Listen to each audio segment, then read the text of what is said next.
शुरुआत बड़ी खबर के साथ चंडीगढ़ से आ रही है, जहां पर सायरन्स की आवाज गूंज रही है, आवाजें सुनाई दे रही हैं। लोगों से घरों में रहने की अपील की गई है। बड़ी खबर, बड़ी जानकारी पंजाब से आ रही है। पंजाब के चंडीगढ़ में सायरन की आवाज, आईएएफ ने ड्रोन अटैक की चेतावनी दे दी है। फरीदकोट में इंटरनेट सेवाएं रोक दी गई है। बड़ी खबर, बड़ी जानकारी आपको दे रहे हैं। जान लीजिए कि फरीदकोट वो इलाका है जो कहीं ना कहीं बॉर्डर क्षेत्र से करीब आता है और वहां पर इंटरनेट सेवाओं पर प्रतिबंध है।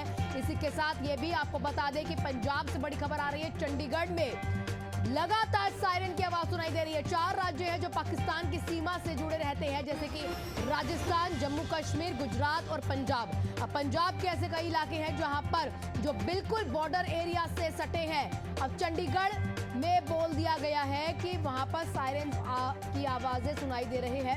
अपडेट आपको दे दें कि आज का क्या है। पाकिस्तान ने 7 मई की रात क्योंकि हमला किया है, 15 सैन्य ठिकाने टारगेट पर दिए और भारत ने नाकाम कर दिए हैं। ऑपरेशन सिंदूर के अगले ही दिन यानी कि 7 मई की रात को पाकिस्तान ने भारत के 15 से ज्यादा सैन्य ठिकानों पर हमला करने की कोशिश की। भारत ने रूस से मिली हुई S-400 डिफेंस सिस्टम के जरिए इस हमले को नाकाम कर दिया। जवाबी कार्रवाई में भारत ने 8 मई सुबह पाकिस्तान का एयर डिफेंस सिस्टम तबाह किया। इसके लिए इजराइल से मिले हुए हार्टबीट ड्रोन का इस्तेमाल किया गया। रक्षा मंत्रालय ने गुरुवार दोपहर 2:30 बजे ये भी बता दिया कि पाकिस्तान ने उत्तर और पश्चिम भारत के शहरों को भी निशाना बनाया। इसी दौरान ये भी जान लीजिए कि पाकिस्तान ने कहां पंजाब के या अन्य क्षेत्रों में हमला करने की कोशिश की जो नाकाम रही है, और कैसे धूल चटाई भारत ने पाकिस्तान को। उसकी देर रात की तस्वीरें एशियन न्यूज लगातार आपको दिखाता जा रहा था।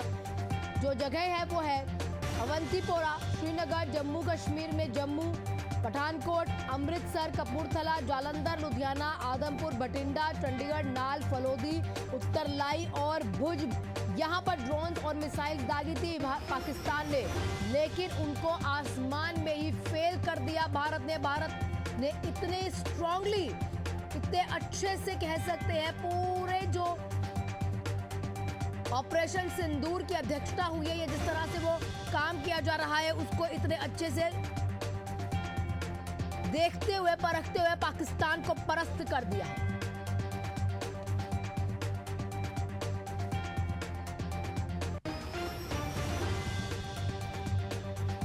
हमारे साथ हमारे सहयोगी सतेंद्र कुमार जुड़ चुके हैं अधिक जानकारी के साथ। लाइव तस्वीरें भी हमको दिखाएंगे। सतेंद्र, क्या कुछ हालात अब आज पंजाब के?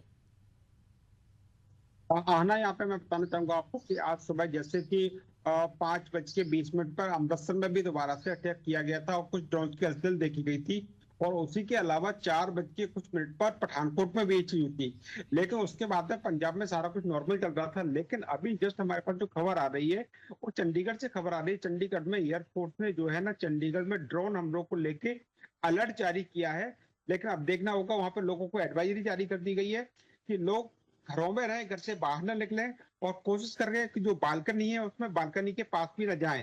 तो और पंजाब में अब पूरा दोबारा से एक बार फिर से हाई अलर्ट कर दिया है। चंडीगढ़ में ब्लैकआउट कर दिया गया है और दोबारा से वहीं अगर पंजाब के फरीदकोट की बात करें तो फरीदकोट में इंटरनेट सेवाएं जो है ना वो बंद कर दी गई। आना बिल्कुल बिल्कुल सतेंद्र, इसके अलावा देखिए चंडीगढ़ में सेवाएं अगर प्रतिबंधित है, इसी के साथ इंटरनेट सेवाएं और कहां पे है चंडीगढ़ के अलावा, और ये भी जानना चाहेंगे फरीदकोट में भी क्या ऐसा है, और जो गुरदासपुर या बाकी और लगे हुए एरिया है जो पाकिस्तान से, वो भी बताइए क्या कुछ हो रहा है वहां पर।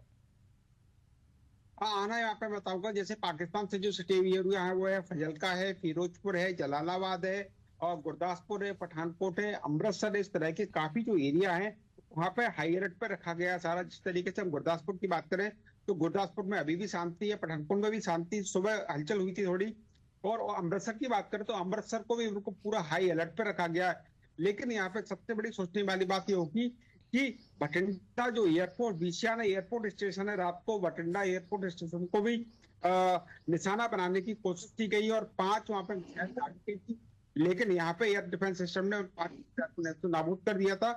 लेकिन और अगर हम बात करें मोहाली की बात करें तो चंडीगढ़ में भी हाई अलर्ट किया गया है और एयरफोर्स ने मोहाली में भी अलर्ट जारी कर दिया और यही एडवाइजरी जारी की गई है कि कोई भी अपने घर से बाहर ना निकले। लेकिन अब देखने वाली बात ये होगी कि जिस तरीके से पाकिस्तान हरकतें कर रहा है, नापाक हरकतें कर रहा है, और हिंदुस्तान की तरफ से उसको मुंह तोड़ जवाब दिया जा रहा है, इसके बावजूद ही वो है अपनी हरकतों से बाज नहीं आ रहा है।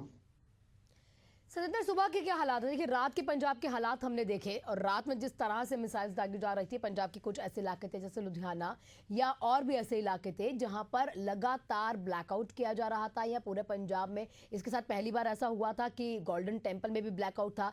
अब मॉर्निंग के क्या हालात हैं? सुबह अगर देखा जाए, देर रात तो हमले हो रहे थे, आज सुबह वहां पर क्या हालात हैं?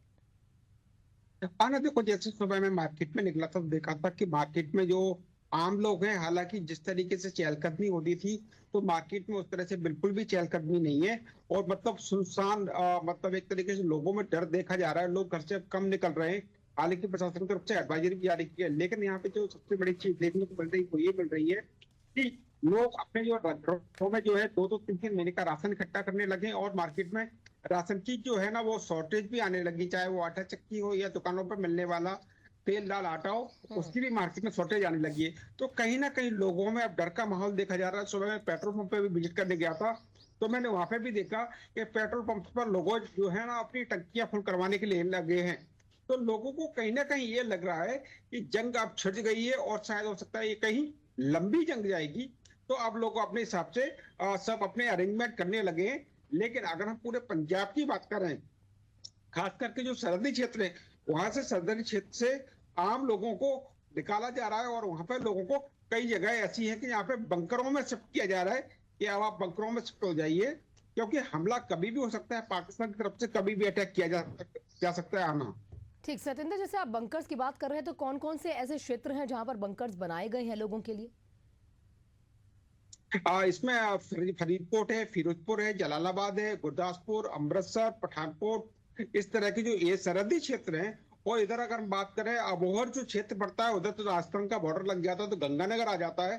तो गंगानगर और अबोहर में भी इस तरीके से बंकर बनाए गए, क्योंकि ये चीज पहले ही साफ हो चुकी थी कि आज से करीबन जब एक किसी तरह की कोई जंग शुरू नहीं होती तो लोगों ने जो है ना बंकर की सफाइयां करनी शुरू कर दी थी।